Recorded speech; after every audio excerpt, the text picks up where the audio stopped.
محب كان عرو مين تاير؟ أنا أحمد عرشة تاير. أحمد عرشة ها كيف جسك ها تعال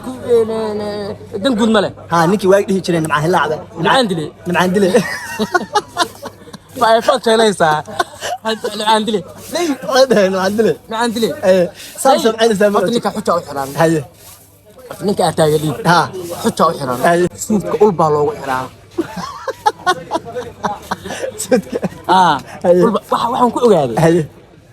meel ayaadkii samayn jiray afarta heesood maarta shanta heesood dharka isku xiran jiray برنامج اللي قمنا نشرح عليها isku duufido iyo marka qaadayo ها heesaha noocaas ya ها afar qof ilaaliye la oran jiray hebelka oday كو hebelka ka kala ii sheeg baleedahay beero بيروف مقطع بيروف beero iyo laba kale baa loo xisaari jiray marka xajiil miyuu ku qabaa way ku celin jireen صوت مية heesoodi meeye heesa miya qaadeen heesoodi meeye ninkaas oo ku tiriya tacabeele ninkaas oo ilaalinayeen ما متذكر واحد مقطع أحمد عرشي فنان اللي مسوشين بعد صوت حاجة فنانين أنتم مركزين يا صومر وشو يو حق بنا يعني asaga harqaan baa meesha loo keenaa wadamada iyo marka jeexay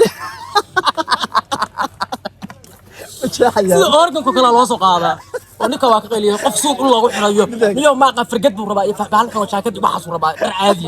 marka aad oo salaamay Axmed Caarshe waa fanaan weyn فنان وين متذكر هاد من فضول متى يقاضي تعال كنت تقول ما هو قاضي عافس كنت في يقاضي افكار بسوق كان قاضي دولنا نقول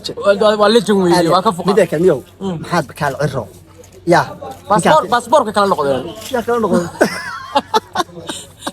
حقوق هذه لا اللي مبوس كتره بس سؤال لا سمال لا واجي ودي جري ولا عسريه هي بالك ما قال حتى ما قال يقول هذه لا باسبورك السومال لا بالك استراليا مسكون لامبا لا انت كاس قراعه ولا تشك اب السلام يا اسغن وسلام محبك العرو اب السلام